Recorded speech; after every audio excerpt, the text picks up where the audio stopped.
আসসালামু আলাইকুম প্রিয় ছাত্রছাত্রীরা, তোমরা কেমন আছো? আশা করি সকলে খুব ভালো আছো।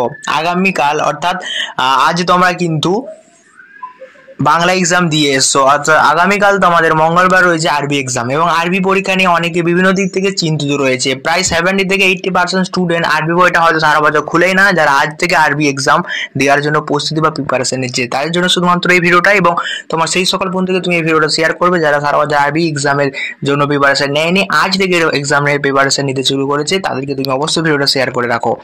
আর আজকে আমি এই ছোট্ট একটা ভিডিওতে তোমাদের আরবিতে এমন কিছু ইনফরমেটিভ কথা বলবো, এমন কিছু সাজেশন দেবো যেগুলো তোমরা জাস্ট প্র্যাকটিস করে যদি যাও তাহলে হয়তো একদিনে তোমাদের আরবি সিলেবাসটা কমপ্লিট করা যাবে, এবং পরীক্ষার হলে জাস্ট পাস মার্কটা এলেই তোমাদের যথেষ্ট, কারণ আরবিতে কোনো নাম্বার যোগ হয় না, সেহেতু তোমার পাস মার্কটা নিয়ে আসতে পারলেই যথেষ্ট। আর অন্যান্য এক্সামগুলো তোমাদেরকে ভালো করে দিতে হবে, আরবিটা নিয়ে বেশি কেউ মাথা ঘামাতে যেও না। জাস্ট এই একটা ছোট্ট ভিডিওর যে সকল প্রশ্নগুলো বলবো সেই সকল প্রশ্নগুলো জাস্ট প্র্যাকটিস করে যাও। এবং এই একটা সাজেশন ছাড়াও আরবির আরেকটা সাজেশন দেওয়া হয়েছে, তোমরা যারা ওই ভিডিওগুলো দেখো, কমেন্ট বক্সের লিঙ্ক দেওয়া থাকবে এবং ডেসক্রিপশন বক্সের লিঙ্ক দেওয়া থাকবে, ওই লিঙ্কে ক্লিক করে তোমরা কিন্তু জাস্ট সেই ভিডিও দেখে নিতে পারো। এই দুটো ভিডিও যদি কমপ্লিট করতে পারো তাহলে আরবিতে অনায়াসে কিন্তু 45 থেকে 50 নাম্বার তোমরা তুলে নিতে পারবে। সো স্টুডেন্ট, বেশি না কথা বাড়িয়ে আজকে ভিডিওটা শুরু করে রাখ। চ্যানেল যদি নতুন হয়ে থাকো অবশ্যই চ্যানেলটা সাবস্ক্রাইব করে পাশে থেকো, আর যারা সাবস্ক্রাইব করে তাদেরকে অসংখ্য ধন্যবাদ। সো স্টুডেন্ট, মূল ভিডিও শুরু করার আগে আমরা দেখে নেবো কোন কোন টপিক নিয়ে আলোচনা করব। দেখো, মূলত গদ্যপদ আর ব্যাকরণ তোমাদের নিয়ে আলোচনা করার বিষয় রয়েছে। এখানে টুই মার্কের এবং এমসিকিউ থাকছে 10টা, টুই মার্কের প্রশ্ন থাকছে 10টা, এবং 5 নাম্বারের জন্য তোমাদের প্রশ্ন থাকছে 7টা।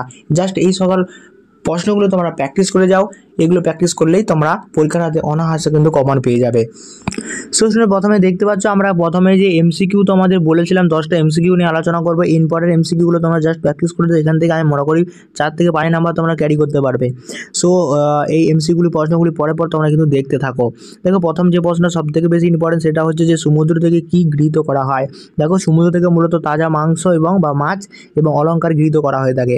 যারা ওই কবিতাটা পড়েছে তারা অবশ্যই কিন্তু জানতে পারবে। তারপরে একটি আরবি শব্দ দেওয়া রয়েছে, এই শব্দটি বলতে কি বোঝানো হয়েছে। এই শব্দটির মাধ্যমে এখানে স্বামী স্ত্রীর মধ্যে যদি মনোমালিন্য দেখা যায় সেটাকে বিভেদ অর্থাৎ বিচ্ছেদের অপেক্ষায় মীমাংসা করে না উত্তম, এটাই কিন্তু এখানে বোঝানো হয়েছে। ওয়ার্ডটা তোমরা কিন্তু মনে রাখবে, এবং এটা প্রতি বছর প্রায় কিন্তু আসে। যারা অন্যকে নিন্দা করে কি ধরনের পাপ করে। যারা অন্যকে নিন্দা করে তারা অর্থাৎ যারা অন্যকে নিয়ে নিন্দা করে তারা হচ্ছে মরা ভাইয়ের মাংস খাওয়ার সমত পরিমাণ কিন্তু তারা পাপ করে থাকে। ভিক্ষুক কে ছিলেন? ভিক্ষুক একজন আনসারি ব্যক্তি ছিলেন। ভিক্ষুক কে ছিলেন? আমরা সকলে জানি ভিক্ষুক ছিলেন একজন আনসারি ব্যক্তি। বস্তু দুটি কত দিরহামে বিক্রি করা হয়েছিল? ভেরি ভেরি ইম্পর্টেন্ট প্রশ্ন এবছরের জন্য। বস্তু দুটি সাধারণত 2 দিরহামে কিন্তু তারা বিক্রি করেছিল। তারপরে এই একটা যে বাক্য দিয়ে আর যে বাক্যটি শব্দের অর্থ কি? এই বাক্যটি শব্দের অর্থ হচ্ছে কি খাদ্যের কম আগ্রহ রয়েছে। কাইসার কাকে বলা হয় থাকে? রোম সম্রাটকে এখানে কাইসার বলা হয়ে থাকে।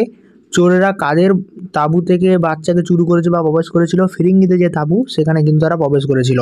তারপরে ওমারের পিতার নাম কি? ভেরি ভেরি ইম্পর্টেন্ট এই প্রশ্নটা, কিন্তু আমি অ্যান্সারটা করে দিচ্ছি না, আশা করি সকলে পারবে। এটা তোমাদের জন্য কিন্তু রেখে গেল, কমেন্ট বক্সে অ্যান্সারটা কিন্তু দেখতে চাই। এবার টুই মার্কে যে তোমাদের প্রশ্নগুলো নিয়ে আলোচনা করবো সেগুলো কিন্তু পরপর তোমরা দেখতে থাকো, ভিডিওটা স্কিপ করবে না, কারণ আরবি নিয়ে যারা চিন্তিত রয়েছে তারা এই সাজেশনগুলো জাস্ট প্র্যাকটিস করে যাও, তাহলেই কিন্তু তোমরা পরীক্ষার হলে পাস মার্কটা অন্তত আনতে পারবে। দেখো, আরবিতে তোমরা দেখতে পাবে যে টুই মার্কের অর্থাৎ গদ্য এবং পদ্য থেকে টুই মার্কের 5টা প্রশ্ন করতে হয়, মোট 10 নাম্বার তোমাদের থাকে, তাই তো? গদ্য এবং পদ্য থেকে অর্থাৎ কবিতা থেকে 3টে 2 নাম্বারে করতে হয় এবং গল্প থেকে 2টো 2 নাম্বারে করতে হয়। মোট 5টা প্রশ্ন থাকে, মোট 5টা প্রশ্ন করতে হয় তোমাদের। সেই 5টা প্রশ্ন সাজেশন এখন আমরা প্রথমেই দেখব। প্রথম যে প্রশ্নটা ভেরি ভেরি ইম্পর্টেন্ট এবছরের জন্য সেটা হলো যে কে কেন হজরত ওমরকে ওমর রাদিয়াল্লাহু সাল্লামের নিকট দূত পাঠিয়েছিলেন? Very very important. চোর কাকে কথা থেকে চুরি করেছিল?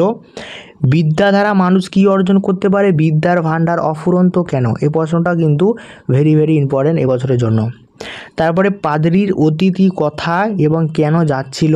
এই প্রশ্নটা আশা করি অ্যান্সার সকলে পারবে। যারা অ্যান্সার পারবে না তারা অবশ্যই আমাকে কমেন্ট করো বা ডেসক্রিপশন বক্সের নাম্বারে মেসেজ করো, আমি কিন্তু কিছু পেয়ের মাধ্যমে এই অ্যান্সার শিটগুলো দিতে পারি। তারপরে এই যে একটা আরবি শব্দ রয়েছে, এই উক্তিটি কার এবং এর অর্থ লেখো। সম্মানিত হওয়ার জন্য প্রয়োজনীয় শর্ত কি কি লাগে? যুগের প্রশ্নের উত্তরে কবি কি বলেছিলেন? এই প্রশ্নটাও ভেরি ভেরি ইম্পর্টেন্ট। এতিম কাদের বলা হয় তাকে? হাজী ইব্রাহিম কোন যুগের কবি, কত খ্রিস্টাব্দে তিনি জন্মগ্রহণ করেছিলেন? আমি মনে করি এই প্রশ্ন হয়তো 2 মার্কে তোমাদের পড়েই গেছে, কারণ প্রায় প্রত্যেকটা টেস্ট পেপারেই কিন্তু এই প্রশ্নটা এসেছে। সো স্টুডেন্ট, ভিডিওটা 2 মার্কের প্রশ্নগুলো কিন্তু এখান পর্যন্ত আলোচনা করা হলো। এবার পরবর্তী অ্যান্সারগুলো আমরা প্রশ্নগুলো দেখে নেব। দেখো 5 নম্বরে তোমাদের মোট কটা প্রশ্ন করতে হয় আমি সেটা নিয়ে আলোচনা করব। 5 নম্বরে দেখো গদ্য এবং পদ্য থেকে মোট 4টে প্রশ্ন করতে হয়। 4টা প্রশ্ন করলে 5 4 20, 20 নাম্বার তো আমাদের থাকে। এটা গদ্যর 2টো এবং পদ্যর 2টো।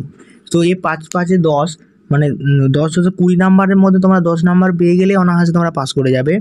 সো সেক্ষেত্রে সাজেশনগুলো তোমরা জাস্ট ফলো করে যাও। আর আগের একটা ভিডিও আমি দিয়েছি, বারবার বলছি, সেই ভিডিও যারা দেখোনি অবশ্যই সেই ভিডিওটা কিন্তু তোমরা ডিসক্রিপশন বক্সের লিঙ্কে ক্লিক করে দেখে নিতে পারো। যারা যারা চিন্তিত রয়েছে যে আরবি অ্যান্সারগুলো কীভাবে করবো, তাদেরকে বারবার বলছি কিছু টাকা পেয়ের মাধ্যমে অ্যান্সারগুলো তোমরা সিটগুলো পেয়ে যেতে পারো। তাতে তোমার সময়টাও নষ্ট হবে না, এবং কিছু টাকা পেয়ের মাধ্যমে অ্যান্সারগুলো সিটটা করে নিতে পারো। পরীক্ষার হলে নাম্বারটাও কিন্তু ভালো পাবে। সো বারবার করে বলছি, চ্যানেল যদি নতুন হয়ে থাকে অবশ্যই চ্যানেলটা সাবস্ক্রাইব করে পাশে থেকো। আর যারা সাবস্ক্রাইব করে তাদেরকে অসংখ্য ধন্যবাদ। দেখো প্রথমে আমরা কি দেখব, নারীর মর্যাদা, এবং এই যে একটা গল্প রয়েছে তোমাদের নারীর মর্যাদা, এই নারীর মর্যাদার গল্পটার বিষয়বস্তুটা তোমরা ভালো করে এই বছরে খেয়াল করে 5 নাম্বারের জন্য আসতে পারে। তারপরে এই যে একটা আরবি শব্দ রয়েছে, এই অংশটি কোন গল্প থেকে নেওয়া হয়েছে, কবির নাম, কাদের দেখে মৃত্যুর পূর্বে কবর দেওয়া হবে। তাহলে বুঝতেই পারছো যে মৃত্যুর পূর্বে কাদের দেখে কবর দেওয়া হবে, কোন গল্প থেকে নেওয়া হয়েছে, আশা করি পারবে। এই প্রশ্নটা কিন্তু ইম্পর্টেন্ট রয়েছে। তারপর হচ্ছে সুলতান সালাউদ্দিনের চরিত্র, ভেরি ভেরি ইম্পর্টেন্ট রয়েছে বছরের জন্য সুলতান সালাউদ্দিনের চরিত্রটা। তারপরে হচ্ছে যে তোমাদের মাতায় শিক্ষা কেন্দ্র এবং আনা বা আমি, এই যে দুটো তোমাদের কবিতা রয়েছে, এই দুটো কবিতা তোমরা বিষয়বস্তুটা প্র্যাকটিস করে যাবে এই বছর। সেজন্য রোম সম্রাট দূত হযরত ওমর কে কথায় কী অবস্থায় দেখেছিলেন, তিনি তাকে দেখে কি মন্তব্য করেছিলেন, এই প্রশ্নটা কিন্তু এবছরের জন্য খুব খুব ইম্পর্টেন্ট। তারপরে যে প্রশ্ন তোমরা করবে সেটা হচ্ছে শ্রমের মর্যাদা গল্প থেকে তুমি কী জ্ঞান লাভ করতে পারলে, অর্থাৎ শ্রমের মর্যাদা তোমাদের একটা গল্প রয়েছে, এই মর্যাদা থেকে তোমরা কী জ্ঞান লাভ করতে পারবে সেটা আলোচনা করো। দেখো 5 নাম্বারের জন্য এই করাই সাজেশান, তোমরা জাস্ট প্র্যাকটিস করে যাও। এরপর আমরা সরাসরি চলে যাব যে তোমাদের দেখবে আরবি ব্যাকরণে শেষের দিকে 5 নাম্বারে 5টা সেন্টেন্স আরবিতে গঠন করতে হয়। সেখান থেকে কিছু আমি সেন্টেন্স তোমাদের দেবো, জাস্ট সেগুলো তোমরা প্র্যাকটিস করে যাও। আশা করি ওখান থেকে 2-3 তোমার কমন পেয়ে যেতে পারো। সো স্টুডেন্ট, ভিডিওটা এই পর্যন্ত। যদি ভালো লেগে থাকে অবশ্যই চ্যানেলটা সাবস্ক্রাইব করে পাশে থেকো। আর যারা সাবস্ক্রাইব করো তাদেরকে অসংখ্য ধন্যবাদ। আমার একটা হোয়াটসঅ্যাপ গ্রুপ রয়েছে, সেখানে চাইলেই তোমরা জয়েন হতে পারো। তো আবার নেক্সট ভিডিওতে অন্য কোনো টপিক নিয়ে, অর্থাৎ পরবর্তী যে তোমাদের ইংলিশ পরীক্ষা রয়েছে সেই ইংলিশ এক্সামের সাজেশন নিয়ে আমি আবার হাজির হব।